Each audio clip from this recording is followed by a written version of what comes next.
¿Qué tal? Muy buenas tardes, noches, amados hermanos. Dios les bendiga. Estamos aquí en esta noche nuevamente con el tema en la introducción al ministerio, estos estudios bíblicos para obreros.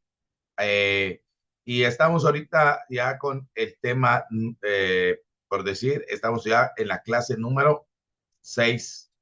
Así que gracias a Dios ya estamos avanzando en estas clases. Esta es la clase número 6. Y para eso quiero invitarle primeramente, pues vamos a hacer una oración para ponernos en manos del Señor, para poder estudiar la palabra de Dios. Así que le invito a inclinar su rostro y oremos. Bendito Padre Celestial que mora en la altura de los cielos, Señor, venimos a su presencia, agradecidos por su bendito amor, Padre. Y pedimos en esta hora tu dirección, tu acompañamiento, Padre Celestial, para que todo lo que hagamos y digamos en este tiempo, Señor, sea para tu honra y gloria, Padre bendito, y para nuestro conocimiento, y para que podamos fortalecernos en nuestra fe, Padre bendito, y poder llevar a la práctica, Padre, tu voluntad, Señor. Te pedimos tu guía, pido tu, este, también tu misericordia, Padre Celestial, para con nosotros, Señor. Bendice a mis hermanos que hoy están reunidos, que nos des un corazón dispuesto, una mente dispuesta, Señor, para hacer tu voluntad. Te lo suplicamos en el precioso y bendito nombre de tu Hijo Jesucristo. Amén. Bueno, pues vamos a empezar. Recuerdan, en la semana pasada estuvimos viendo el capítulo 5, bueno, la clase 5, y queremos hacer una pequeña, un recordatorio. Hemos estado hablando la lección 4 y también en la lección 5 hemos estado hablando de las características del ministro que debe procurar para desarrollar un buen servicio en la obra de Dios. Hablamos en el capítulo 5, o sea, en la lección 5, hablamos de ser aptos para enseñar.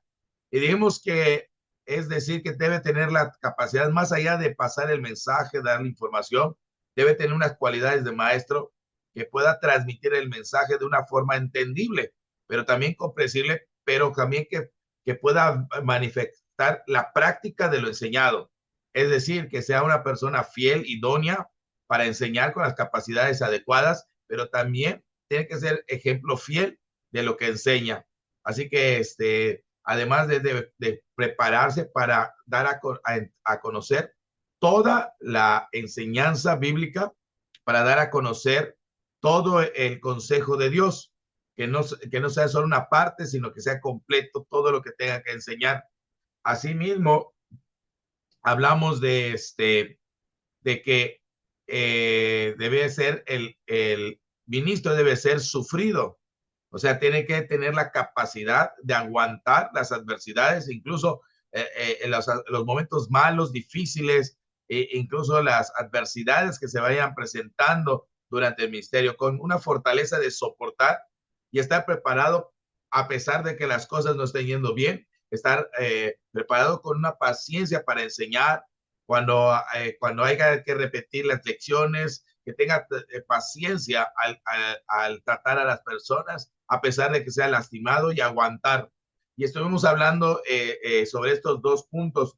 En esta noche quiero compartir con ustedes también ya lo que comenzamos a ver la semana pasada, pero solamente fue como una parte de introductoria, que es la siguiente característica que debe tener el siervo, que es la mansedumbre. El siervo del Señor según de Timoteo 2:25, debe tener mansedumbre para corregir a los que se oponen. Y es que la mansedumbre es algo que es difícil de distinguir entre la mansedumbre y la amabilidad, y muchas veces se piensa que es una debilidad. Ser manso es como una debilidad, pero decíamos que no hay una diferencia entre estos dos términos, entre amabilidad y mansedumbre. Que decíamos que la mansedumbre es esa capacidad que tiene de ser amable, pero de soportar las condiciones que incluso afecten a nuestra mente. La mansedumbre puede ser más bien nuestra actitud a cómo vamos a tomar, cómo vamos a actuar delante de las diferentes situaciones, cuál va a ser nuestras acciones que vamos a hacer de una manera amable, de una manera gentil hacia las otras personas, a pesar de que sea difícil. Es una manera de ser dócil, pero con fuerza de acero, decíamos. Es una característica que quiere decir que la persona debe estar bajo un control perfecto, una docilidad. No quiere decir que sea así como muy fácil de maleable o se llama, que porque es muy dócil, entonces cualquiera lo puede llevar para un lado o para otro, o que sea muy tierno, entonces se vuelve sentimental. No, estamos hablando de que es una persona que está centrada, que tiene fuerza, pero la fuerza la tiene bajo control. Y por eso decimos que tener la fuerza de nuestras emociones y principalmente una de las cosas para mantener nuestras emociones fuertes es precisamente mantener nuestro ego. Y yo le quiero invitar a que vayamos a Romanos capítulo 12, verso 3. Ahí vamos a estar meditando en Romanos capítulo 12, verso 3.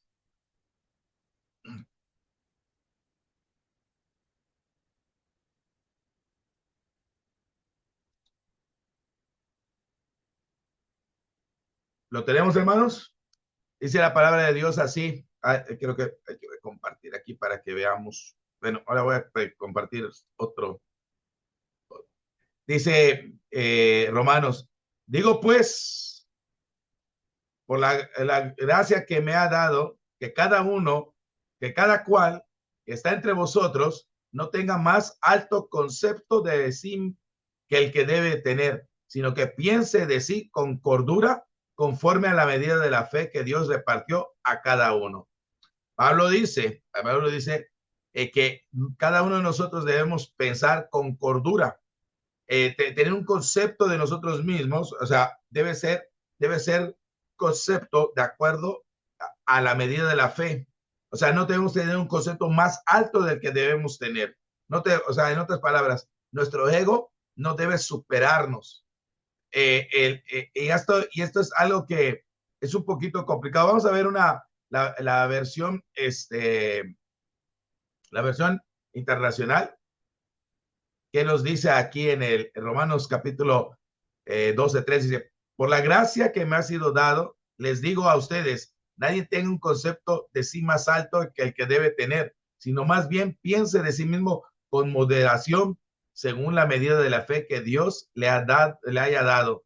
O sea, habla de moderación, de tener, ¿cómo se llama? Un concepto estable, ¿no? Que no vaya más arriba. Por eso es importante, amado hermano, que nosotros entendamos que cuando nosotros estamos sirviendo en el ministerio, nosotros debemos hacerlo no para gloriarnos, no para creernos más, no para sentirnos superior, sino más bien es un concepto que debemos tener, que somos siervos. Y entonces tenemos que dominar, porque esto puede pasar que cuando uno está, tal vez muchos nos respetan, muchos nos escuchan, e incluso muchos están esperando nuestras indicaciones para actuar, porque nos ven como los ministros que estamos al frente, y puede llegar a tener ese sentido de que, bueno, como tengo esta autoridad, como tengo esta posición, entonces yo voy a ejercer señorío, voy a ejercer fuerza, y dice, esa fuerza o esa capacidad que de repente los hermanos nos otorgan con nobleza, con amor, el escucharnos, muchas veces ha pasado que se abusa de ello. Por eso es importante. Pablo dice allá en la primera carta a los Corintios, y déjeme abrir el Facebook porque no, aquí no lo estamos viendo bien. En la primera carta a los Corintios, capítulo 9, verso 16, el apóstol Pablo dice, pero si anuncio el evangelio, no tengo por qué gloriarme, porque porque me es impuesta necesidad. Ay de mí si me gloriara del evangelio. Si no, pero ay de mí si no anunciara del evangelio. Fíjense que para Pablo, el servir, el estar anunciando el evangelio, no era algo para sentirse superior. Y él tenía mucho por qué hacerlo, porque tal vez él entendía que lo que Dios le había dado, y él entendía claramente que lo que Dios le había dado era algo extraordinario, algo mucho más valioso que a veces ni nosotros mismos logramos comprenderlo. Déjenme poner aquí ¿dónde está? Un segundito, estoy aquí. Ok, ok. Para compartirles el eSword. Aquí está, listo. Ya está. Ahora sí, lo están viendo, hermanos. Sí ven el eSword, ¿verdad? Entonces decíamos que Pablo no tenía un concepto más alto. Si miramos, Pablo, él en la primera carta de los Corintios, en el capítulo 3, vea que dice la primera carta de los Corintios en el capítulo 3, mire cómo se presenta en el verso 5. Mire cómo habla de sí mismo. Dice, después de todo, ¿en qué estamos en versión? Estamos en otra versión, pero Reina Valera. ¿Qué es pues Pablo? ¿Y qué es Apolos? Servidores por medio de los cuales habéis creído. Y esto es según lo que a cada uno concedió el Señor. Yo planté, Apolo regó, pero el crecimiento lo ha dado Dios. Así que ni el que planta es algo, ni el que riega, sino Dios que da el crecimiento. Y el que planta y el que riega son una misma cosa, aunque cada uno recibe su recompensa conforme a su labor. Mire, esto es interesante porque Pablo, mire el concepto que tiene él. Él dice que, ¿qué es él? En realidad, él solamente es un servidor y está sirviendo, ¿por qué? Porque Mark, porque es algo que Dios le dio de oportunidad. Es algo que ni siquiera él puede gloriarse de eso, porque es algo que Dios le ofreció. Esa oportunidad Dios se la dio, se la concedió. ¿Cuál es eso? El sembrar, el plantar, Apolos el regar, pero en realidad el que está haciendo la obra es Dios, el que está haciendo que crezca es Dios. Así que muchas veces, hermano, la mansedumbre tiene que ver en el saber controlar nuestras emociones, nuestros egos, porque muchas veces podremos ver que la iglesia está creciendo o que están haciendo las cosas y decir, mira qué bien, es mi predicación, es mi trabajo, es mi esfuerzo, mira, es que yo soy bueno para predicar, para evangelizar. Mire, nomás le hablé 2, 3 textos y mire, y enseguida aceptó a Cristo porque yo tengo muy buenos textos, porque yo sé cómo hablarle, porque yo tengo experiencia en el evangelismo. Y a veces, hermano, la mansedumbre tiene que ver con el controlar nuestras emociones, nuestros egos, porque nosotros somos solamente servidores y eso porque Dios nos lo permitió. Y lo que hagamos, ¿sabes qué? No es más importante lo que yo haga que lo que hace otro hermano. Es la misma cosa porque en realidad el que hace la labor, el crecimiento, el que da los frutos es el Señor. Así que, ¿qué somos nosotros? Solamente somos colaboradores de Dios. Y eso porque Dios nos concedió trabajar en su obra, porque Él nos permitió trabajar con su labranza, porque es trabajar en la congregación, trabajar para la congregación, es porque Dios nos lo concedió esa oportunidad. Y a veces, amado hermano, podemos pensar que no, que es porque nosotros tenemos esa capacidad, esa valentía.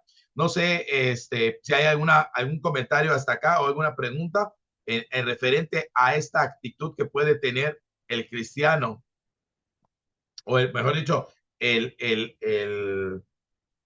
el ministro. ¿Alguien que quiera comentar algo?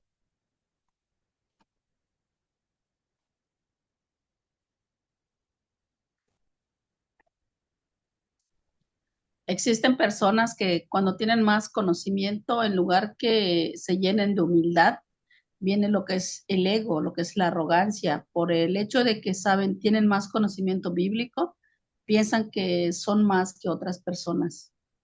Así es, así es, así es. Fíjense que esto es una realidad que tristemente, cuando no se tiene el entendimiento de lo que estamos haciendo, cuando no se conoce en realidad lo que Dios nos ha dado, nosotros podemos actuar sin esta mansedumbre. Porque recuerda que la mansedumbre es tener la fuerza bajo control. Y es que nuestras emociones y nuestro ego son fuertes, hermano, son fuertes. Y si nosotros no sabemos mantenerlos bajo control, nos ganan.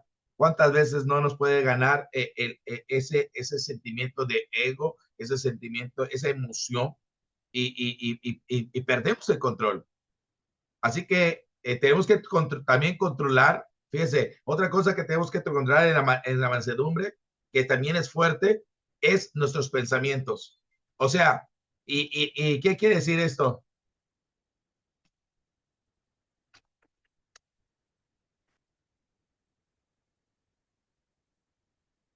Sí, ¿qué quiere decir esto? Por ejemplo, Filipenses 2, vamos a Filipenses 2, 3 al 5. Filipenses 2, 3 al 5.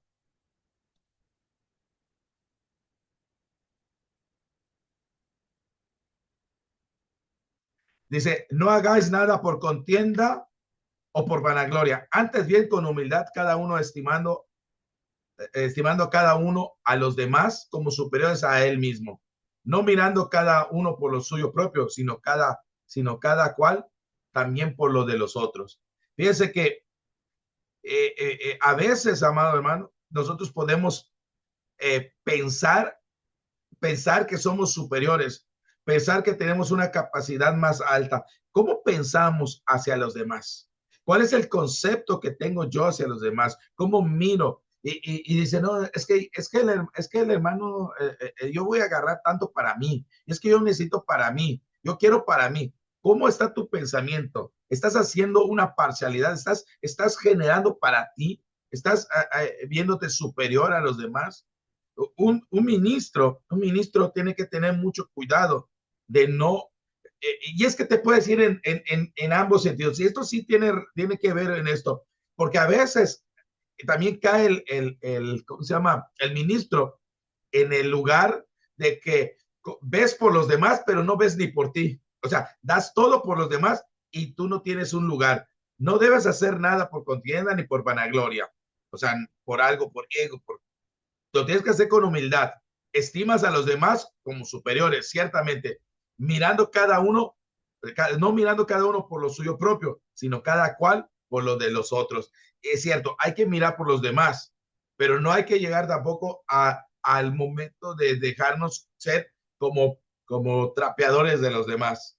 Por eso Pablo también, más adelante lo vamos a ver, a Timoteo le decía, ok, es cierto, tú tienes que ver por los demás, pero ten cuidado, o sea, que no te menosprecien, que no te hagan de menos, no te hagan de menos y te vamos a ver, porque todos también tenemos que cuidar esa parte. Entonces, sí es necesario mirar por los demás, pero no ponernos como trapeador para que nos pisoteen.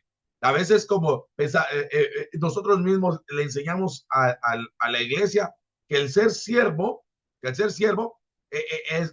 yo como te sirvo, entonces tú puedes pisotearme, tú puedes mandarme porque tú eres más grande, porque yo estoy para servirte, y entonces tienen el concepto equivocado de qué es el servicio.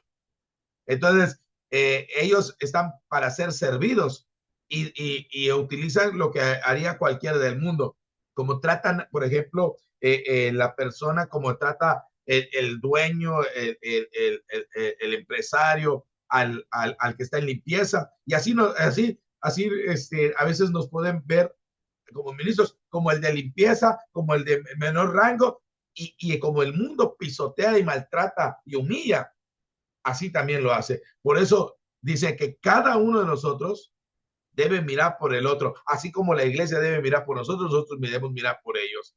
Así que esto es importante.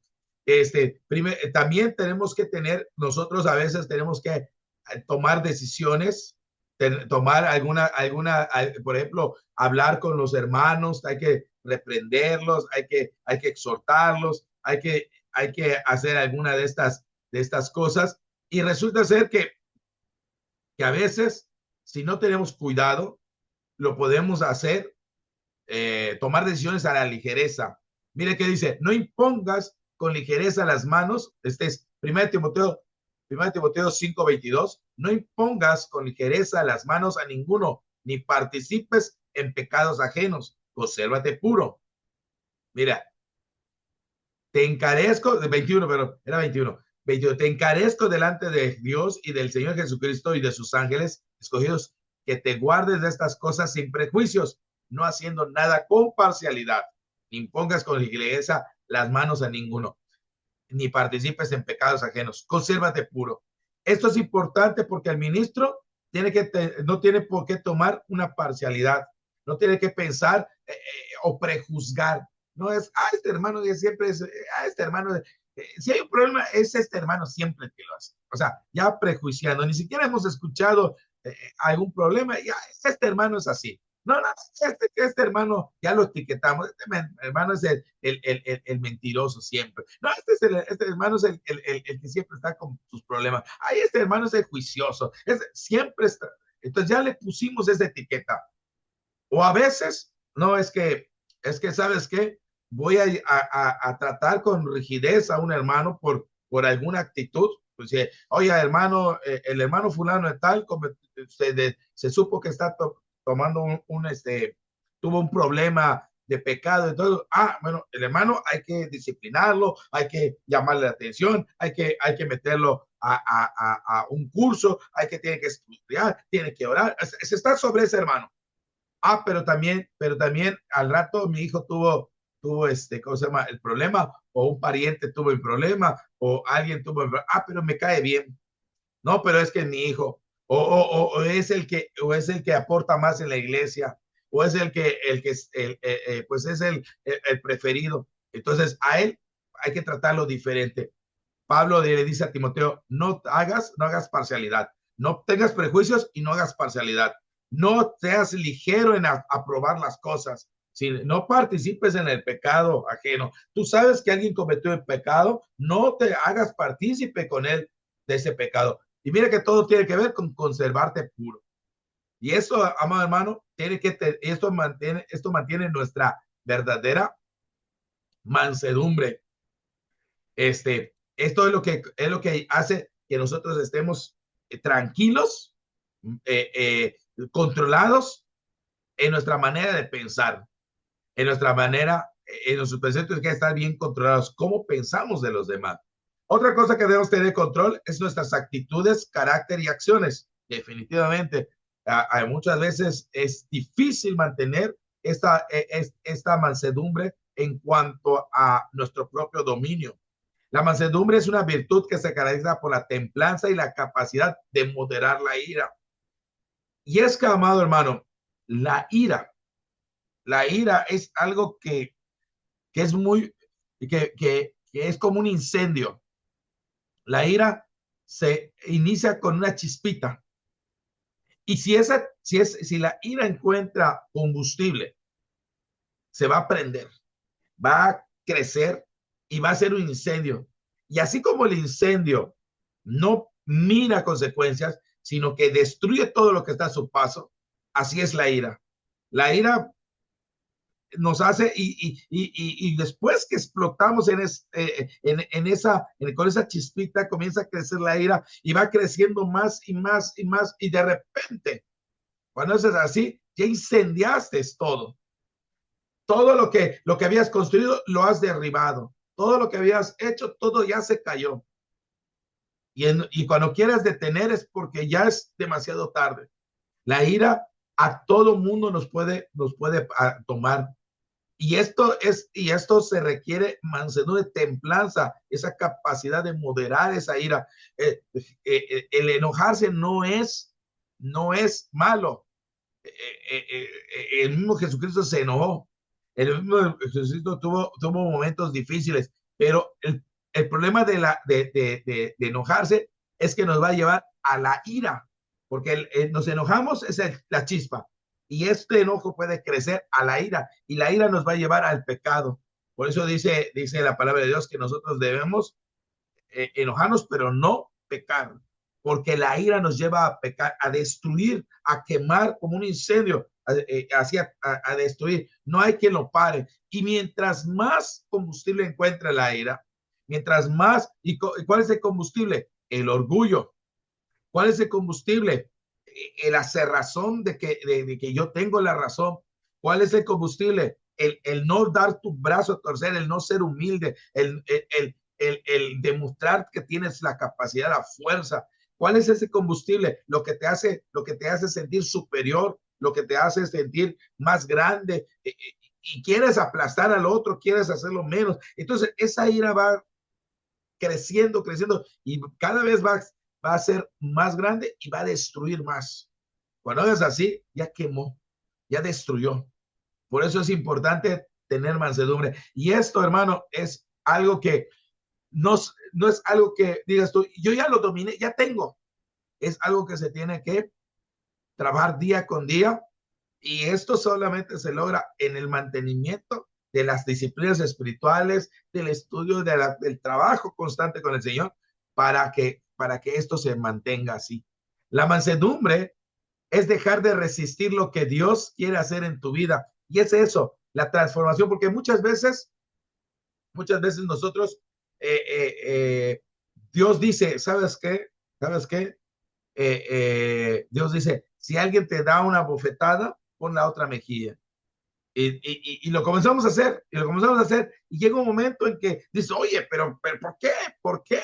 ¿Por qué tengo que soportar esto? Y entonces nos resistimos a lo que Dios quiere hacer en nuestra vida. Y entonces nos rebelamos a eso.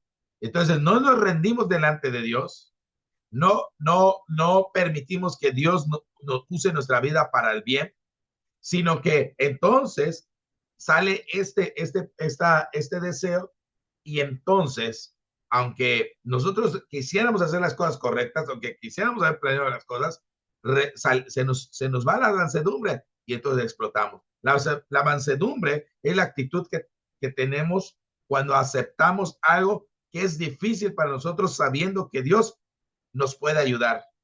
Es cuando aceptamos que hay cosas difíciles que no están bajo nuestro control, pero que Dios tiene el control, a pesar de que en primera instancia parece ser malo o difícil o doloroso, pero ponemos nuestra confianza en Dios, de que Él tiene el control.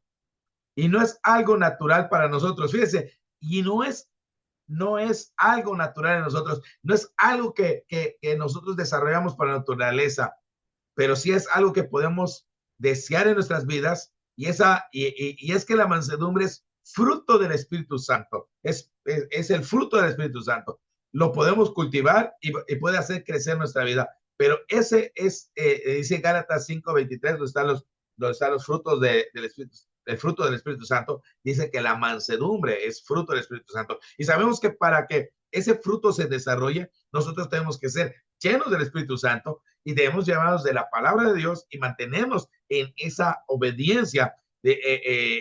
Vamos allá a Gálatas capítulo 5, verso 23. Gálatas 5, 23. Más el fruto, 22, perdón. Más el fruto del Espíritu es amor, gozo, paciencia, benignidad, bondad, fe, mansedumbre, templanza. Contra tales cosas no hay ley. Mire, esto es el fruto del Espíritu. Pero los que son de Cristo han crucificado la carne con sus pasiones y deseos. Si vivimos en el Espíritu, andemos también por el Espíritu. No nos hagamos vanagloriosos, irritándonos unos a otros y envidiándonos unos a otros. Andar en el Espíritu es crucificar la carne. O sea, ya sabemos que la carne, el deseo de la carne es contra el Espíritu, y el espíritu es contra la carne. Y estos dos están opuestos. Esos están opuestos. ¿Por qué? Porque el espíritu, la carne no va a querer que hagamos las cosas del espíritu y el espíritu no va a querer que hagamos las cosas de la carne. Así que nosotros debemos andar en el espíritu y no satisfacer las deseos de la carne. Y cuando andamos en el espíritu, entonces se da el fruto y entre ellos está la mansedumbre. La mansedumbre es producto, es resultado de ser guiados por el Espíritu. Eso es. ¿Por qué? Porque las obras de la carne las conocemos: adulterio, fornicación, lascivia, todas las cosas, enemistades, pleitos, celos, contiendas, disensiones, hechicerías, todas esas cosas son las cosas de la carne. Pero si nosotros queremos tener mansedumbre, no podemos tener mansedumbre si no somos guiados por el Espíritu Santo, si no comprendemos que debemos andar en el Espíritu, si no comprendemos que no debemos satisfacer los deseos de la carne, es difícil que tengamos esa mansedumbre.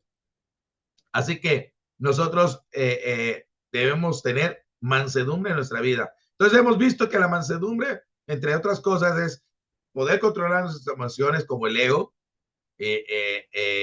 poder controlar nuestros pensamientos, los prejuicios, y poder controlar nuestras actitudes, carácter y acciones que salen por cuando no tenemos el control de nosotros mismos y cuando el Espíritu Santo no está siendo el que guía, si no andamos en el Espíritu. Ok, hasta aquí. ¿Alguna pregunta en este punto? Acabamos de ver el tema de la mansedumbre, que es una característica de que debe tener el ministro del Señor. ¿Es todo? Adelante.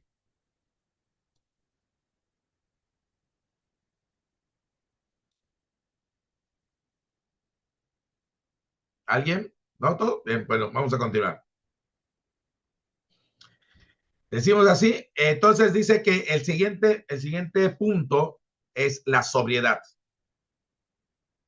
En la segunda carta de Timoteo, capítulo 2, segunda carta de Timoteo, capítulo 2, pero segunda carta de Timoteo, capítulo, ¿es 2? Sí, no, 4, 4, 5. Es 4, 5. Segunda de Timoteo 4, 5. Dice, pero tú sé sobrio en todo, soporta las aflicciones, haz obra de evangelista, cumple tu ministerio.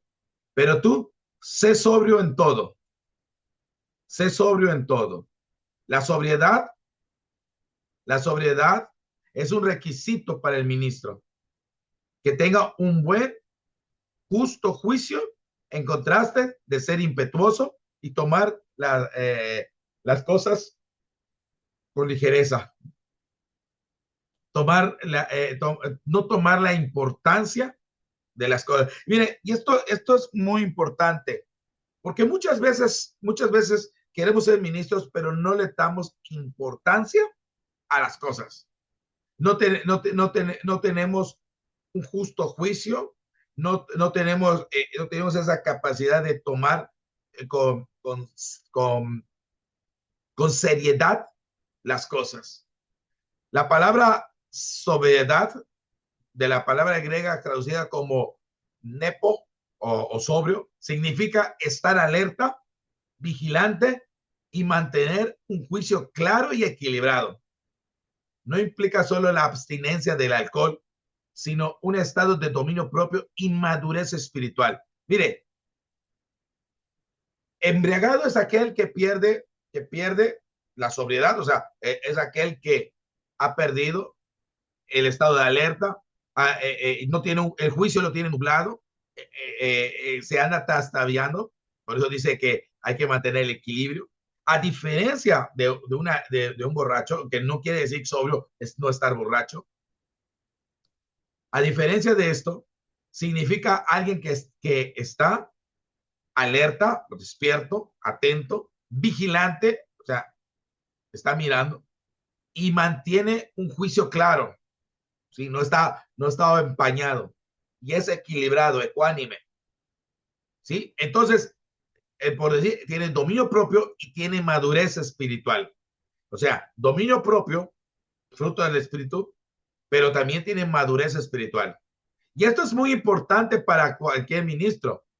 La sobriedad es esencial para liderar con sabiduría, para prevenir conflictos innecesarios, para ser un ejemplo de prudencia en toda situación. Por eso Pablo le dice a Timoteo allá, sé sobrio en todo. Y Pablo le está diciendo, lleva una vida equilibrada, ten una estabilidad emocional. Qué terrible es, hermano, qué terrible es para un ministro que estoy contento, hagamos las cosas. Estoy triste, ya no hagamos las cosas. Estoy enojado, ya tiro las cosas. Estoy angustiado, ¿cómo saldrán las cosas? No. Entonces, todos los que están alrededor, que necesitan de tu servicio, que están viendo que tú eres el que sirve, parte del ministerio, hoy dicen, ¿cómo está el hermano hoy? No, pues hoy está contento. Pues vamos a tener un buen servicio hoy. Vamos a cantar y glorificar a Dios. Muy bonito. ¿Cómo está el hermano hoy? No, está enojado. Entonces no vamos a tener un buen servicio. Nos va a estar regañando, nos va a estar llamando la atención y a lo mejor va a haber problemas. Y así, porque va a depender del ánimo del ministro, porque no está sobrio, porque no está alerta, porque no está en un claro juicio. Timoteo le dice, ten equilibrio en tu vida, tenemos estabilidad emocional, evita los extremos del carácter, ni impulsivo ni indiferente. ¿Por qué? Porque hay unos que tomamos las cosas así de, vámonos, ¿sabes qué? Lo vamos a hacer así, ya tomamos. Muchas veces se toman decisiones impulsivas.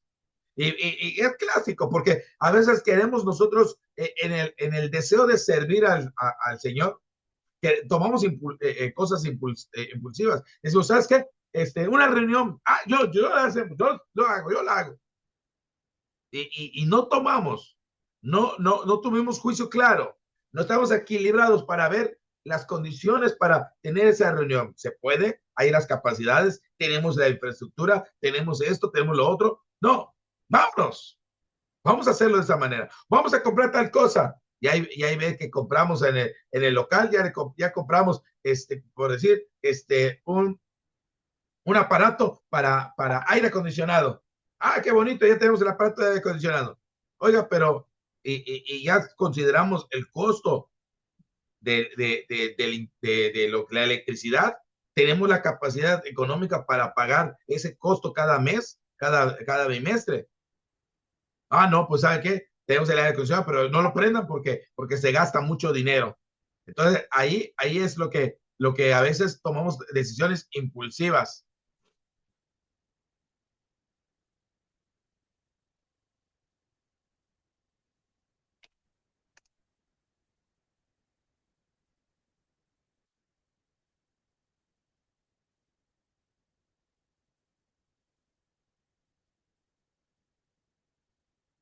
Entonces, a veces también podemos tomar la otra posición. O sea, no pasa nada. Oiga, hermano, pero hay que pagar tal permiso, tal que hacer tal. No te preocupes. Oiga, tenemos tal reunión, necesitamos los volantes, necesitamos la información. Tranquilo, todavía falta. No pasa nada. Indiferentemente, dejamos las cosas pasar. Ya cuando llega el momento, oiga, no tenemos esto, vamos a la reunión, no tenemos agua, no tenemos luz, no tenemos esto, no tenemos tal cosa. ¿Por qué? Porque fuimos indiferentes a tomar las cosas. Por eso es importante tener un juicio estable, un estado emocional estable y tomar un carácter ni impulsivo ni indiferente, un juicio justo, maduro. Mire qué dice Proverbios 16:32, por favor. Proverbios 16:32.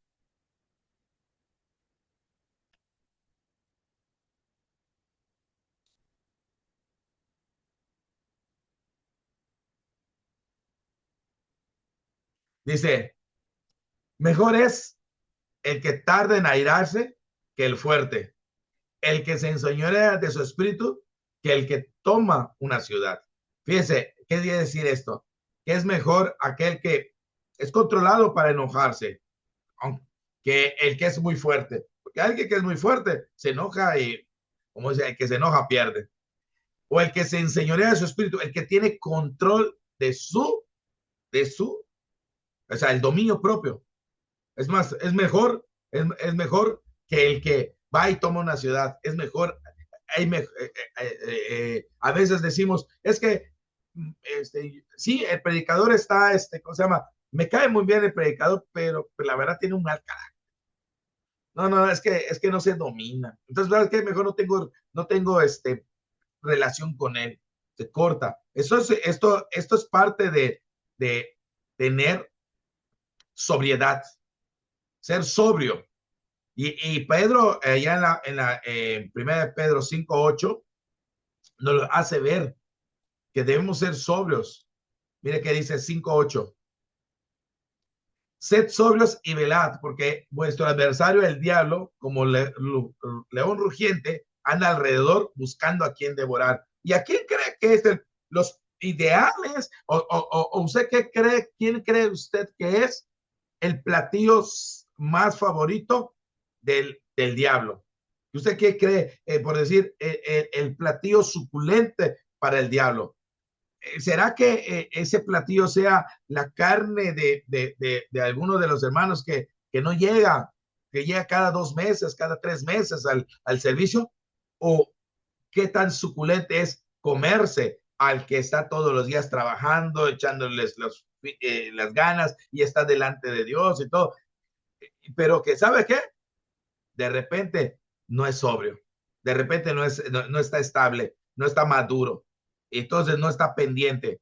¿Qué cree que es más sabroso para el diablo? Lógicamente, aquellos que están perseverando en las cosas de Dios son a los que quiere votar, a los que están trabajando, a los que están al frente. Por eso es importante que cuando por ejemplo, nos comentan, oiga, hermano, quiero estar al frente, quiero comenzar a pasar a hacer actividades, todo. Lo primero que decimos es, ¿sabe qué, hermano? Está bien, qué bueno, es algo bueno, pero tiene que saber usted que usted tiene que estar preparado, que usted lo que va a hacer es ponerse al frente de la batalla y que va a estar, a cuenta que usted se puso entre todos los cristianos, hay cuenta que usted se puso ¿cómo se llama? Un traje de color naranja, fluorescente, brillante, que lo que va a hacer es, ¡pum!, de entre todos, va a llamar la atención. Y le va a llamar la atención precisamente del diablo, del enemigo. Porque a ese quiero devorar, a ese quiero destruir. ¿Por qué? Porque ese es el que está poniéndose al frente de la batalla, es aquel que está queriendo servir. Y cuando destruimos a se lleva por consiguiente como si fuera, ¿cómo se llama? De boliche, ¿no? Le pegas a uno y se cae todos. Eso es, por eso también en el boliche siempre quieren pegarle al del frente, al que está en medio, al frente, porque pegándole a ese, ¡prum!, dice que hace chuza. Así es también Satanás en cuanto a nosotros. Él quiere pegar a los que están ministrando, porque por la falta de sobriedad, por la falta de estar pendiente, por la falta de tener un juicio es justo, por la falta de madurez. La falta de sobriedad puede abrir puertas al enemigo y causar divisiones en la iglesia. Por eso es cuando vienen las divisiones. Es que vino este problema, entonces ahí se están separando. ¿Por qué? Porque no hay madurez, porque no hay sobriedad, porque no hay justo juicio, porque entonces entran los egos, porque entonces entran la envidia. Por eso que no, porque tú lo vas a hacer, que te crees, etcétera, etcétera. Por eso es importante, para evitar problemas en la congregación, que los que están al frente no sean inmaduros, porque los que están al frente causan divisiones. Mira que dice 1 Corintios capítulo 3, 1 capítulo 3, Corintio, Pablo ya había predicado, ya se había ido, y cuando llega a Corinto, dice que Pablo se encuentra que hay muchos problemas, muchas divisiones, y mira que dice Pablo, de manera que yo, hermanos, no pude hablaros como espirituales, sino como a carnales, como niños en Cristo. Os di a beber leche y no vianda, porque no aún no erais capaces, ni sois capaces todavía, porque aún sois carnales, pues habiendo entre vosotros celos, contiendas, disensiones, ¿no sois carnales y andáis como los hombres? Mire, ese es el detalle. ¿Por qué? Porque hay estos celos, porque hay estas contiendas, porque hay egos, porque no se está siendo manso, porque no se tiene sobriedad, no hay madurez, no hay ecuanimidad, no hay equilibrio, no hay buen juicio.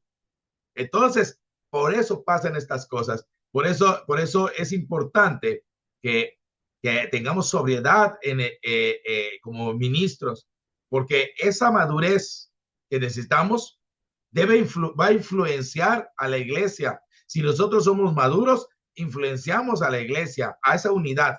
Pero si somos inmaduros, vamos a provocar que hayan divisiones. Así que hay que tomar decisiones responsables. Por eso es importante que nosotros tengamos sabiduría al tomar esas problemáticas doctrinales o personales. Mire, cuando hubo el problema en Hechos 15, cuando los apóstoles, bueno, cuando algunos salieron y fueron a Antioquía a predicar que era necesario que se circuncidaran, Pablo y Bernabé viajaron hasta Jerusalén, y en el capítulo 5 vemos cómo los apóstoles se juntaron con la iglesia, los ancianos, los miembros de la iglesia, y tomaron y escucharon y estuvieron ahí, y con sabiduría de Dios, como ellos dicen, el Espíritu Santo y nosotros estamos de acuerdo, y tomaron decisiones y dijeron que no había que cargar a los gentiles de cosas más allá de las estrictamente necesarias. Por eso se tomaron decisiones no impulsivas, sino que fueron meditadas, fueron vistas a través del Espíritu Santo, fueron manejadas conforme a la palabra de Dios. Hoy tenemos que tomar esas decisiones así, hermano. Muchas veces tomamos decisiones sin considerar la palabra de Dios. A los problemas, hay un problema, una situación entre los hermanos, y en vez de ir a la palabra de Dios y tomarla bíblicamente, entonces la tomamos como a nosotros nos parezca, como se hace tradicionalmente, como pareciera bueno, y muchas veces esas decisiones no son doctrinales. Por ejemplo, viene una hermana y dice, yo ya no quiero estar con mi esposo, yo me quiero separar de mi esposo porque mi esposo no me da dinero, porque mi esposo no llega trabaja mucho y casi no duerme en la casa, porque mi esposo me trata mal, porque mi esposo, muchas cosas. Y entonces viene y pregunta, yo me quiero separar. Está bien, hermano, está bien, hermana, sepárese, porque es mejor sola que mal acompañada. Capítulo qué, versículo qué, de qué parte de la Biblia, ¿dónde lo dice eso? ¿Dónde dice eso que debes hacer? ¿Cómo estás aconsejando? ¿Cómo estás poniendo ese consejo? Muchas veces se aconseja de una manera equivocada. Nos pasó un caso con una hermana que llegó la hermana diciendo que se había separado del marido por problemas, porque era un alcohólico, porque era un pleitista, porque tenía muchos problemas, pero que se había separado y ahora ya tenía una nueva pareja con la que él vivía y que probablemente se iban a casar pronto, porque con el primero no se había casado, su primera pareja no se había casado, ahora se va a casar. Y las hermanas, ay, qué bien, hermano, pues qué bueno, porque sí no hay que soportar esas cosas, no estamos como dice la palabra de Dios, dice, cosa llama, obligadas a estar en ese cautiverio, en esa forma de yugo. ¿Dónde dice eso la palabra de Dios? ¿Dónde habla de eso? Primero, pero ya se le dio el consejo y se lo dio la líder de las hermanas, o sea, la encargada de las hermanas. Mire, lo dijo la hermana que tiene tantos años en el ministerio. Entonces, se toman decisiones no doctrinales, personales, de una manera que a nosotros nos conviene. Y mire, no estamos yendo a ser responsables a tomar. Por eso tiene que ser sobrio, porque tiene que tener esa decisión completamente razonada para evitar acciones impulsivas que puedan tener consecuencias negativas. Luego los hermanos, es que a mí me lo dijo tal hermano, y porque lo dijo el hermano, y con el hermano no fue específico, porque no le hablaron completamente de todo, no tiene todo el caso, dio una explicación, dio algo que dijo, lo tomó el hermano, así es, y listo. Sin ir a la profundidad, sin estudiar la palabra de Dios, sin analizar el caso, así impulsivamente dio un resultado y listo. Así que es importante, porque la falta de sobriedad va a impactar, ya sea en la sobriedad va a impactar en tanto en la felicidad o la tristeza en la congregación. Un líder sobrio va a escuchar antes de hablar, va a poner atención, va a decir, a ver, ¿cómo dice esto? ¿Qué dice? ¿Cómo está esta situación? Va a analizar y entonces tomar decisión. ¿Se acuerdan cuando a Salomón le llevaron, esas mujeres, le llevaron a un niño que estaba vivo y porque a una de ellas tuvieron su bebé al mismo tiempo, y tenía dos bebés, un bebé de ellas murió y el otro vivió. Y entonces, cuando despertaron, dice, no, decía una, este es mi hijo, y decía la otra, no, es mi hijo, y estaban en ese conflicto. Llegan allá y Salomón escucha todo el problema y toma con sabiduría una decisión. Cortemos la mitad y cada una reciba su parte que le corresponde. Y entonces ahí inmediatamente una dijo, no, ¿sabe qué? Si es así, que se le queda a ella, no hay problema. No, no, no. Y la otra dijo, no, córtala, córtala. No es así, así cada quien llevamos nuestra parte justa. Y Salomón dijo, entendió que la madre era aquella que podía dejar al hijo ir con tal de salvarle la vida. Por eso se necesita haber escuchado, tener sabiduría. Por eso es importante, dice la palabra de Dios, que todo lo que hagamos debe ser para edificación, no para destrucción. Y a veces cuando no somos sobrios, lo que hacemos es para destruir. La sobriedad es una virtud indispensable para los ministros y más para los líderes espirituales. Un líder espiritual debe ser sobrio, sino no solo para los problemas, sino también debe ser un ejemplo del carácter de Cristo. Debemos reflexionar lo que dice Timoteo, sé sobrio en todo, vigilantes, equilibrados, maduros en todas nuestras acciones, para edificar la iglesia y para que Dios sea glorificado. Así que esto es una característica indispensable para el siervo de Dios, la sobriedad. Bueno, hasta aquí ya llevamos dos, mansedumbre y sobriedad. ¿Alguna pregunta? ¿Están tomando datos? Para continuar con el siguiente tema. ¿Ya se cansaron? Dígame. ¿Todo bien? Por mí todo bien. Todo bien, perfecto. Vamos a continuar.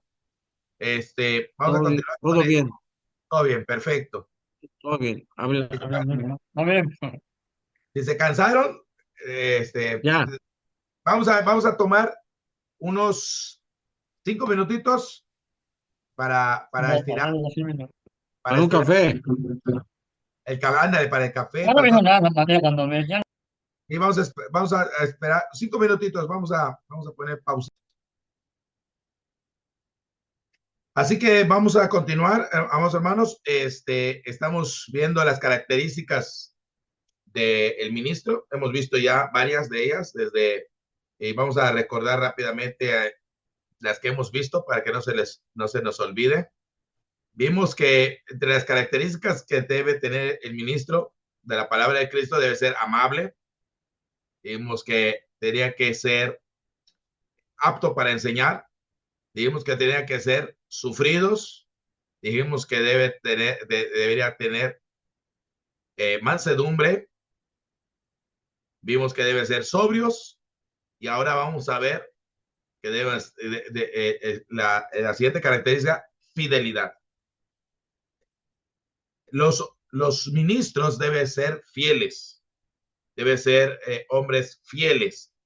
En la segunda carta de Timoteo, capítulo 2, verso 2, capítulo 2, segunda de Timoteo 2 de Timoteo 2, nos dice, Pablo le está hablando, le está diciendo a Timoteo que debe encargar el trabajo de la predicación, el trabajo de la enseñanza, esto que él había escuchado de parte de Pablo, lo que tú has oído delante de mí, ante muchos testigos, esto encarga a hombres fieles, idóneos para enseñar a otros.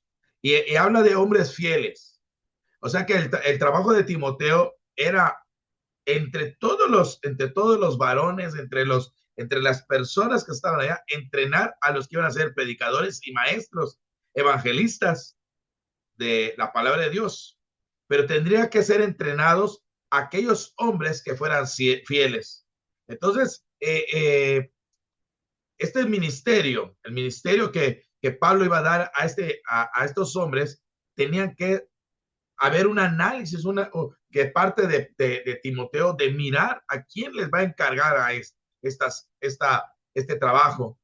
¿Por qué? Porque este trabajo, la predicación del evangelio, el servir en la iglesia, el desarrollar el ministerio en la iglesia, es para aquellos que son fieles.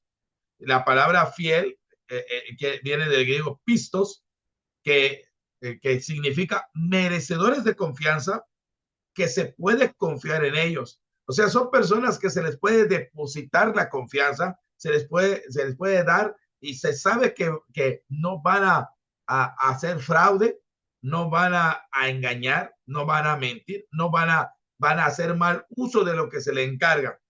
Esto significa que sean dignos de esta confianza para poder recibir un encargo, el encargo de la predicación, el encargo de la enseñanza, el encargo del servicio en la iglesia del Señor. Por eso es importante que va a estar a cargo, tiene que tener esa fidelidad. Así que Pablo, él entiende esta gran encomienda que Dios le está dando a él. Y mire qué dice ahí en la primera carta de Timoteo, capítulo 11, y para esto vamos a compartir nuevamente la pantalla. Dice en la primera carta de Timoteo, capítulo 1, verso 11.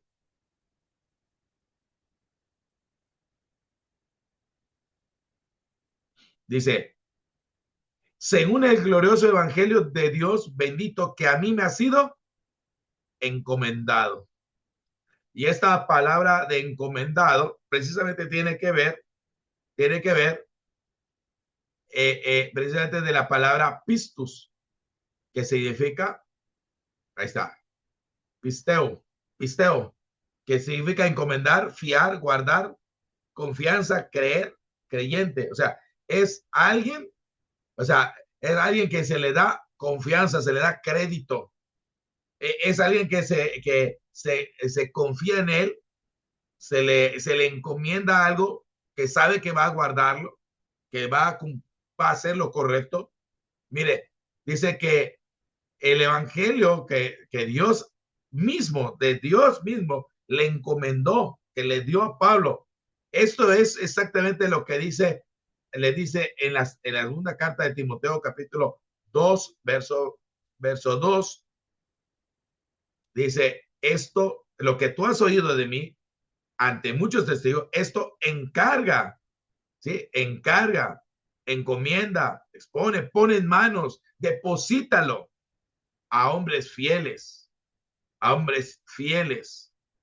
aquellos que sean rectos en verdad, que sean dignos de confianza. A esos, pone esto en sus manos. O sea, es algo importante que está dejando Pablo en manos de Timoteo, y a Timoteo le dice, tú se lo vas a dejar a alguien, pero no cualquiera, sino a hombres fieles, idóneos, capaces, para realizar, para llevar a cabo lo que Dios está encomendando. Así que, amado hermano, cuando hablamos del ministerio, no solamente es algo que nosotros vamos y lo vamos a hacer y listo, sino necesitamos que nosotros seamos dignos de confianza, que se pueda confiar en nosotros, que lo que nos ha encomendado lo vamos a poder, o sea, porque es algo que nos ha dado para cuidar, para guardar. Mire lo que ha hecho Pablo.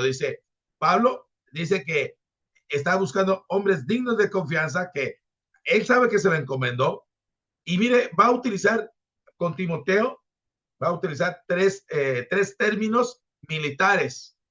Mire, allá en la primera carta de Timoteo, en el capítulo 1, verso 18, capítulo 1, verso 18, dice 1:18, vamos para acá. 1:18, mire qué dice. Este mandamiento, hijo Timoteo, te encargo. Pablo está utilizando un término militar. Este término militar hace referencia cuando tienes una comisión, cuando tienes un mandato de parte de una autoridad. Mire, este término dice encomendar. Tyler dice, es colocar al lado, cerca, o puesto delante de alimentos, de decir alimento colocado sobre la mesa, es poner ante uno una enseñanza, exponer, ¿sí? Es colocar debajo, es depositar, es encomendar, este es el término, encomendar, comprometer a un cargo a uno. Este es el término que utilizamos, que utiliza militarmente, es encomendar o es comprometer a un cargo a uno. Es que hay un compromiso de algo que se ha ido encargado, algo que nos ha depositado, algo que ha dejado en manos de Timoteo. Dice, mira, esto es lo que yo te encargo, Timoteo. Te encargo para que conforme a las profecías que hicieron ante ti, en cuanto a ti, milites, término militar, como un soldado. Por eso, algo que hace que quien es digno de recibir un encargo y saber que lo va a llevar a cabo es un militar, porque al militar tú le dices, ¿sabes qué?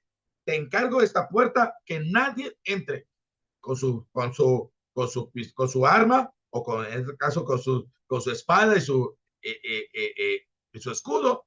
Ahí estaban los militares con su lanza, y ¿sabes qué? Nadie pasaba, no puedes pasar.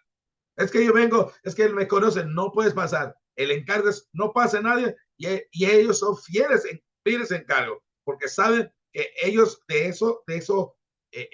ellos al encargarle eso, de eso depende su vida. Si ellos no hicieran ese encargo, entonces su vida está en peligro. Lo mismo, lo que pasó con Jesucristo cuando les encargaron cuidar en la tumba. Por eso estaban temblando cuando resucitó Jesucristo. Por eso fueron a los sacerdotes a decirle, oiga, esto pasó. Estábamos allá y de repente vino una luz y de repente salió resucitado. ¿Sabe qué? Cállense, no digan nada. Digan que vinieron sus discípulos y se lo llevaron. Pero si digo eso, mi encargo, lo que a mí me encargaron, me va a costar la vida. No se preocupen. Nosotros vamos a hablar con Pilatos para que no les hagan nada. O sea, porque ellos estaban temiendo porque el encargo que le dieron hayan fallado. Y en caso de fallar a su encargo, el resultado de este término es la muerte, es su vida.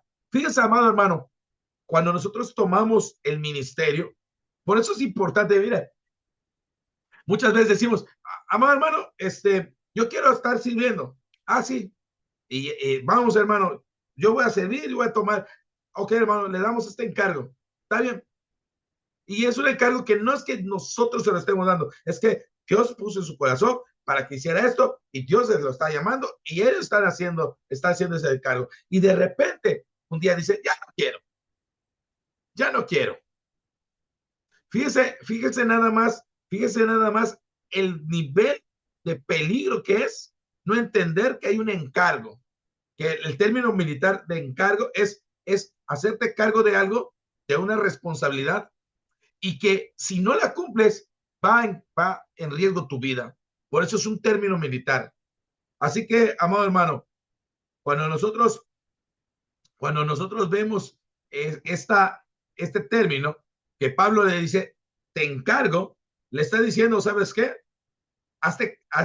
Tienes algo que te estoy dando porque considero que tú eres fiel para llevar esto y que tú tienes que cuidarlo. Vea que dice 5:21. 1 Timoteo 5:21.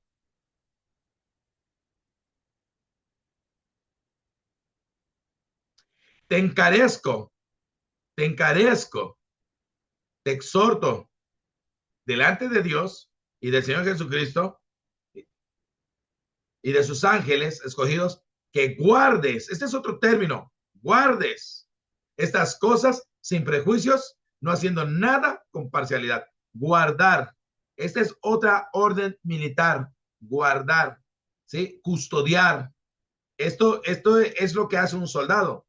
Guarda, custodia, protege, no permite que se extravíe, no permite que protege, mire, vigila, guarda, vela. Estos son términos militares. Protege una persona o cosa para que pueda permanecer a salvo, para que no sufra violencia, no sea despojado. Protege a una persona o cosa, evitar ser arrebatado, perseverar, seguro e intacto, vigilar para que no se pierda o perezca, proteger a uno mismo, a una cosa, proteger y decir, cuidar de no violar, observar uno que algo no se escape, evitar rehuir, huir de, guardar para uno mismo, es decir, por amor a la seguridad de uno, para no violar, es decir, guardar, observar preceptos de la ley mosaica. O sea, aquí Pablo le está diciendo, guarda, es un término militar, guarda, custodia estas cosas sin prejuicio. Esto que te estoy diciendo, consérvalo. Es un término militar, un término militar. Veamos otro término militar que dice Pablo. Allá en 6:13, mismo 6:13.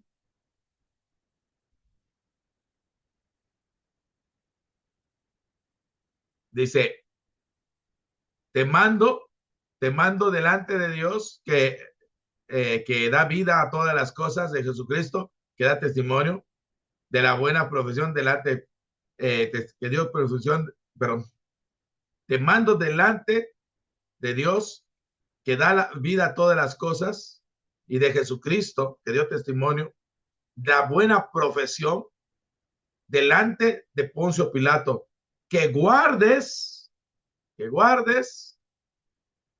mandamiento sin mácula, sin represión, hasta la aparición. Mire, guardar, pareo, custodiar, conservar, cumplir. Mire, eso sí, que no se pierda, que no haya ninguna pérdida. Mire, ahí dice, mire, dice, implica una fortaleza o líneas completas militares de aparato. O sea, es como que pusieras militares cuidando esto. Cuida el mandamiento sin mácula, sin cambio, sin represión. Guarda ese mandamiento, Timoteo. Mira las órdenes que Pablo le está dando. Segunda Timoteo, ahí mismo, en Timoteo 6:20, por decir, 6:20. Guarda otra vez. Timoteo, guarda lo que te encomiendo. Guárdalo. Son órdenes militares. Es como si fuera un militar. Tú conserva esto. No permitas que se extravíe. Otro término, vamos a ver, otra cosa que le dice Pablo a Timoteo. Le dice que debe también retener. Mire, ella en la segunda carta de Timoteo, pero ahora en el capítulo 1, verso 13. Segunda de Timoteo 1:13. Otro término militar. Retén. retén, conserva, guarda, ¿sí? Retén la forma de las sanas palabras que de mí oísteis en la fe y en el amor que es en Cristo Jesús. Retén, o sea, otra orden militar, o sea, guarda, retén, conserva, mantén, o sea, estas tres palabras griegas, estaba hablando de términos militares, como si fuéramos soldados, como somos soldados de Jesucristo. Entonces tenemos que nosotros tener ese encargo, tenemos que guardar, tenemos que retener, porque hay algo que nos han puesto bajo nuestro cuidado. Y el ministro tiene que entender eso, que hay algo. Por eso tenemos que ser fieles en guardar esto, como un soldado.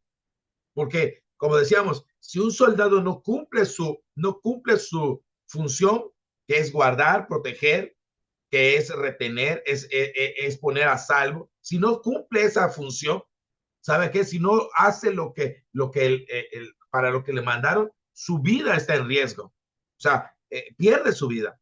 Así también el ministro tiene que entender que si nosotros no guardamos, si no cuidamos, si no retenemos la sana doctrina, si no hacemos el encargo correctamente, nuestra vida espiritual está en riesgo. Por eso tenemos que entender que para eso tenemos que ser dignos de confianza, que se nos pueda dar un encargo y cumplirlo. El ministro debe ser un hombre de carácter impecable, sin falta de fe, leal y con fuertes convicciones. Debe ser un hombre en el cual no hay duda. Debe tener, ¿cómo se llama? Esa actitud. Porque mire, qué difícil es que un ministro de repente comienza a dudar. De repente no tiene convicciones. De repente un día sí y otro día no. Que de repente lo ves y de repente está cayendo en pecados, está haciendo cosas malas, y otro día que sí y otro día que no. Eso es imposible. Mire, el ministro debe entender cuál es su responsabilidad y debe hacer lo que Dios le ha mandado. ¿Para qué nos ha llamado el Señor? Hay una responsabilidad que debemos cumplir. Tenemos que ser fieles a esas cosas. ¿Y sabe qué? Y para todo esto que hemos visto, esas características, Pablo además le dice a Timoteo que debe darle otras recomendaciones para desarrollar correctamente su ministerio, ya que de eso dependía la salvación suya y de los que lo oyeron. En 1 Timoteo capítulo 4, 12, mire qué le dice Pablo a Timoteo. 1 Timoteo 4, 12. Dice así: ninguno tenga en poco tu juventud, sino sé ejemplo de los creyentes en palabra, conducta, amor, fe y pureza. Fíjense, amado hermano, esto es precisamente lo que estábamos hablando, las características. Si nosotros tenemos las características como ministros, si desarrollamos esas características, si nos mantenemos esas características, ¿sabe qué? Nadie nos va a despreciar. ¿Por qué? Porque estamos mostrando el ejemplo. Si somos hombres fieles, la gente puede confiar en nosotros. Pero si vengo y le digo, hermano, tengo una situación, pero quisiera hablarlo con usted personalmente, viene y te lo platica y a ratos se lo cuentas a todo el mundo y todo el mundo sabe y luego se vuelve un chisme. Entonces, ¿qué tipo de ministro es este? Hay que tener mucho cuidado. Por eso es que hay que ser fieles. Dice, ¿qué tipo, cómo vamos a apreciar a alguien, cómo vamos a tener en gran estima si es una persona que no tiene las virtudes que la palabra de Dios pide para que sea un ministro? Por eso dice que en la juventud, ni la juventud tenga que ser considerada menospreciada, sino que hasta los jóvenes pueden ser ejemplo para los creyentes, como en palabra, conducta, amor, espíritu y fe. Y es que cuando hablamos de estas cosas, no podemos permitir que, o sea, lo único que vamos a hacer para que no nos menosprecien es precisamente mostrar la autoridad espiritual que tenemos, y eso no va a depender de nuestra edad, sino de nuestra madurez en Cristo. ¿Sabe? ¿Quiere usted tener respeto por los miembros de la iglesia? Debemos mostrar madurez espiritual. Aunque seamos jóvenes, debemos mantener, bueno, aunque sean jóvenes, yo ya estoy un poquito más viejito, pero aunque sean jóvenes, lo que da autoridad ante los demás es esa autoridad espiritual, la da la madurez en Cristo. Pero de igual manera, si nosotros, nuestro comportamiento, podemos ir todos los días a la iglesia, podemos parecer, pero si nosotros no somos maduros, y un detalle, una cosa, puede destruir todo lo que es nuestra autoridad espiritual. Por eso es importante, hermano, que tengamos ese concepto. Por eso, incluso, por ejemplo, cuando David, se recuerda que David fue ungido como rey desde muy joven, pero ¿por qué fue ungido? No por sus capacidades, no porque tuviera fortaleza, no porque tuviera muchas cosas, sino por su corazón, porque Dios vio que era conforme, su corazón era conforme a Dios, era un corazón conforme a Dios. Entonces Dios vio ese corazón, como él dice, no veo lo externo, sino veo lo interno. Él vio que David tenía ese carácter espiritual, esa autoridad espiritual que aunque era joven, podía desarrollar, podía mostrar esa madurez que tenía. Mientras todos estaban ahí siendo amedrentados por Goliat, él en esa madurez espiritual, en esa fe en Dios, dice, no vengo solo, vengo con Jehová de los ejércitos, y va y se enfrenta. Y no es a su fuerza, sino porque Dios estaba con él. Él tenía la confianza de que Dios lo había llamado, que lo había puesto en esa situación, en ese lugar, y que Dios lo había capacitado para hacer eso. De hecho, dice, yo he luchado contra osos, contra leones, y todo eso que había vivido, él entiende que Dios lo estaba preparando para este momento. Él entiende que él iba a enfrentar algo, pero no iba solo, porque Dios estaba con él.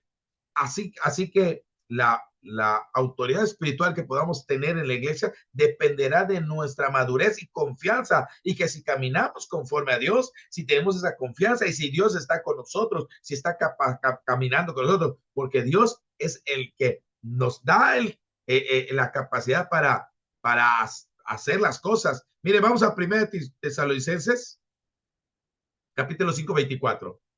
1 Tesalonicenses, capítulo 5, 24.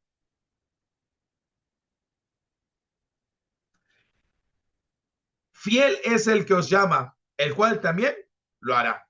Así como Dios nos ha llamado, Él también hará lo que Él quiere que hacer con nosotros. Pero nosotros tenemos que dejar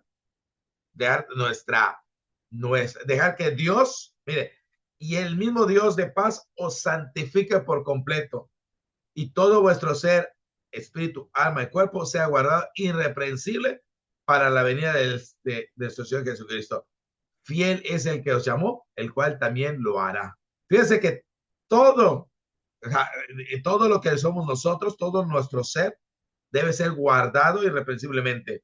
O sea, debe ser santificado por completo. Y santificado significa ser de acuerdo a la santidad de Dios, de acuerdo a la voluntad de Dios. Y nosotros tenemos que dejarnos ser moldeados por Dios, porque Él es el que nos permite hacer todas las cosas, como a David, es el que lo llevó hasta ese lugar, y él enfrentó a Goliat, pero no lo enfrentó solo, lo enfrentó David, estaba con Dios.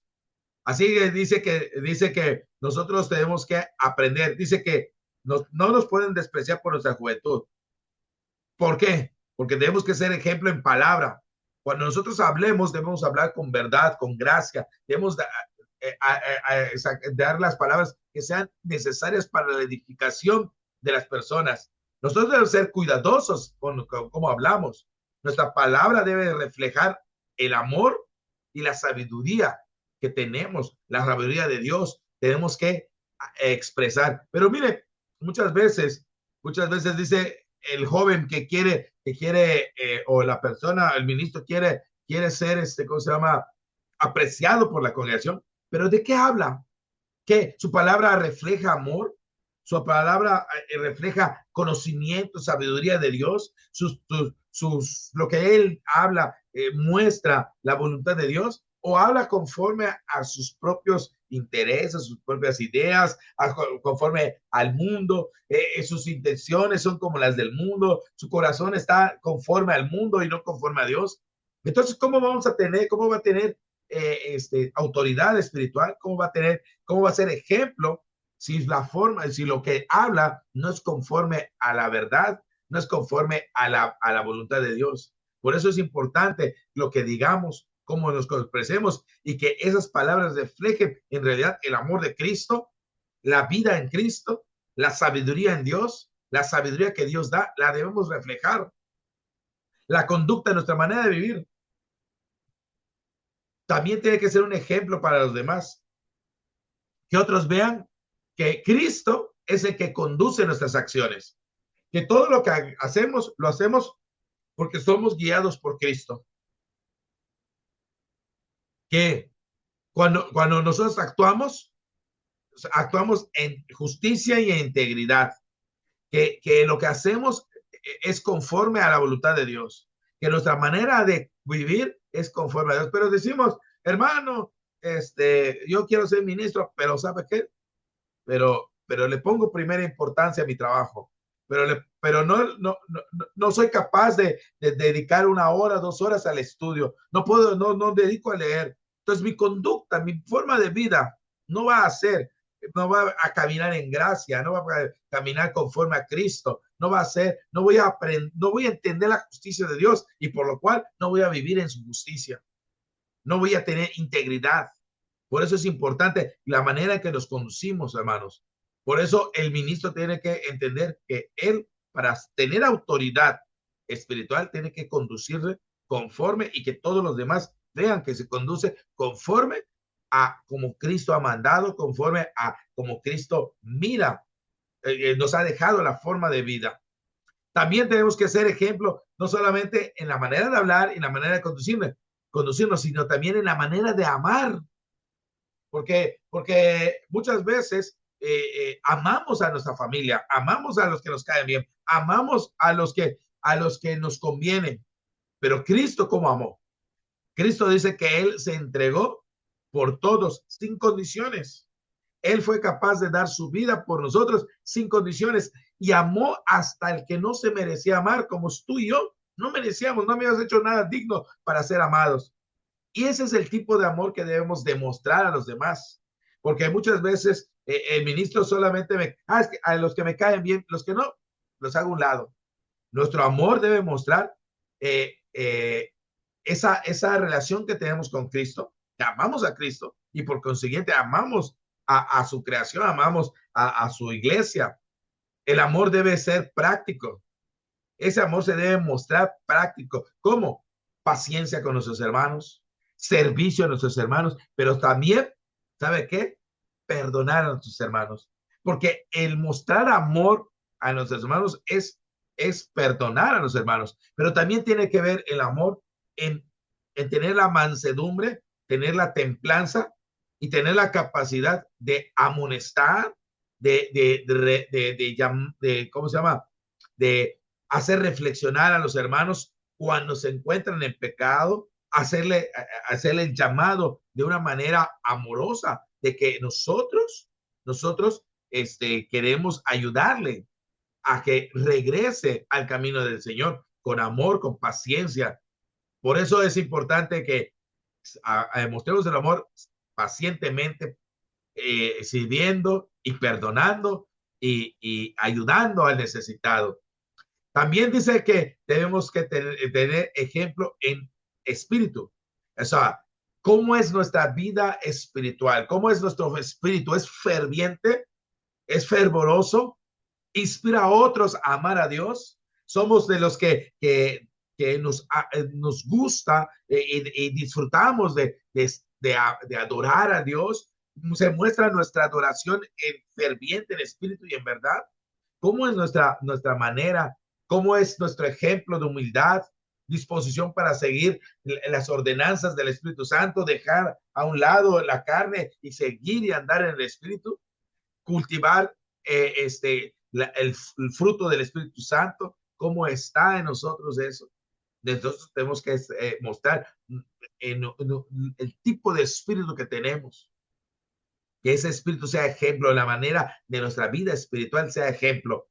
También dice que debemos tener fe, confiar en Dios en todas circunstancias, porque principalmente cómo pueden los hermanos tener fe y nosotros ser ejemplo de fe, si cuando hay una circunstancia difícil, en vez de poner nuestra confianza en Dios, comenzamos a renegar o ponemos la confianza en otras cosas, incluso en el dinero, en los contactos, en otras cosas, y no en Dios.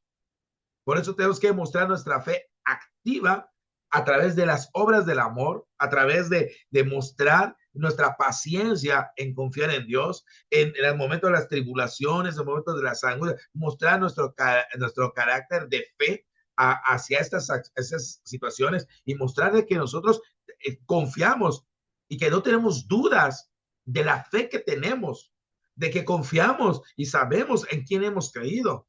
Pero si nosotros, en vez de eso, ahí nos ven, no, y tú dices que eres cristiano, y mira cómo andas, y mira cómo actúas.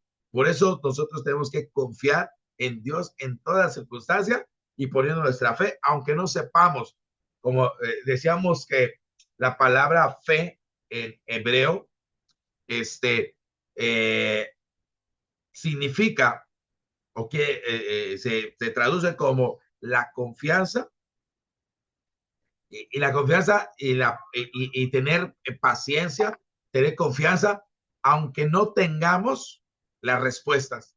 O sea, tener esa tranquilidad, esa paz de que las cosas van a ir bien, aunque no tengamos todas las respuestas, aunque no sepamos. Y es que la fe en Dios es eso. Muchas veces vamos a tener fe en Dios sin saber cómo lo va a hacer. Como en la Biblia se aparecen muchos ejemplos. Le dicen a Abraham, vas a ser una gran nación, vas a ser muchas personas, vas a ser una nación fuerte.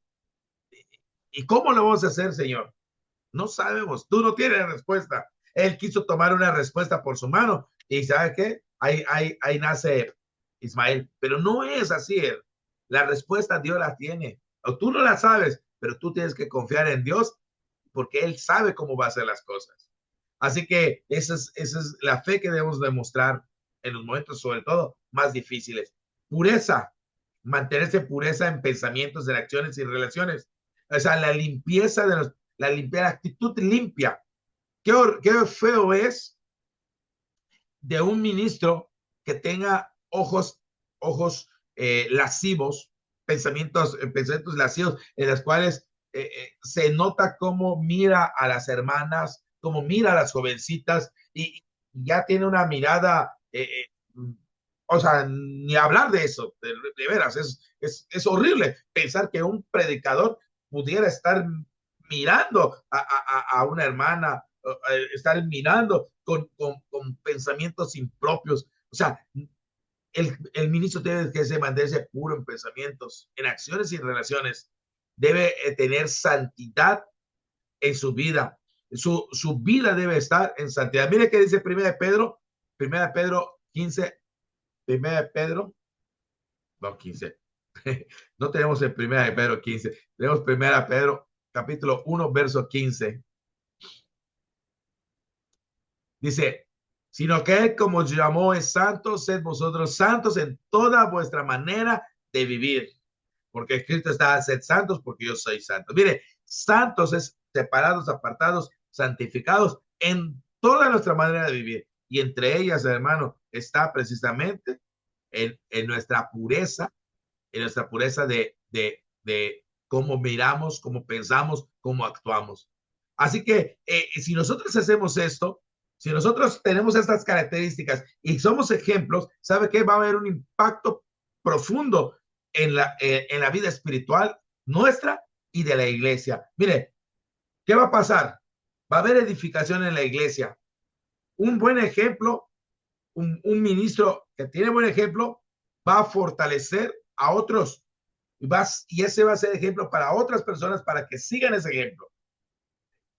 También va a ser un testimonio, un ministro que tiene estas cualidades, va a tener un testimonio al mundo, va a ser la sal o la luz en medio de la oscuridad.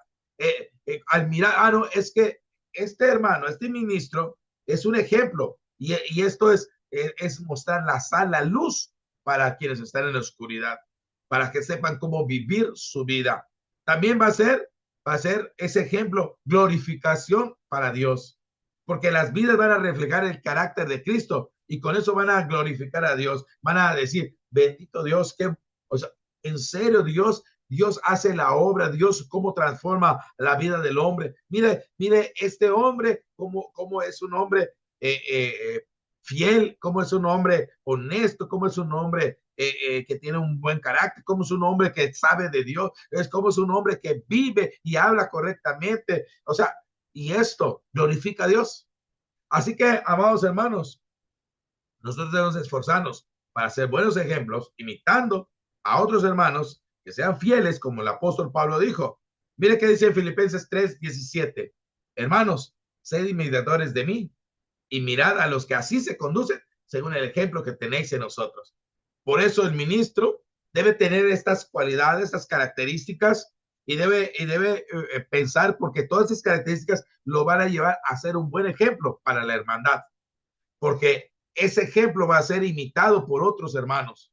Y al hacer estas cosas correctamente, muchas más hermanos van a comenzar a hacer lo mismo y va a haber un crecimiento, una edificación en el cuerpo de Cristo. Así que el ministerio, hermano, ser ministros no solamente es una cosa de pararnos y predicar o ayudar allá o limpiar la silla o hacer algo, sino el ministro tiene una gran responsabilidad para la edificación del cuerpo, para la glorificación de Dios, para el testimonio hacia el mundo. Por eso es importante, hermano, que si usted ha tomado la decisión de servir al Señor, si usted ha sido llamado para servir al Señor, usted debe esforzarse por hacerlo correctamente. Usted debe esforzarse para hacerlo conforme a la voluntad de Dios. Y así es que en esta hora llegamos ya prácticamente al final. Tenemos, nos quedan 8 minutos para concluir el tiempo. Y si tiene alguna pregunta, un comentario, hasta aquí llegamos el día de hoy. Hemos visto otras características, pero también vimos que porque estas características hay que desarrollarlas, porque nosotros como ministros vamos a tener que ser ejemplo. Y hemos visto en qué debemos ser ejemplo, según lo que Pablo le recomienda a Timoteo. ¿Algún comentario? Vamos a tener la grabación para que no se haga muy largo.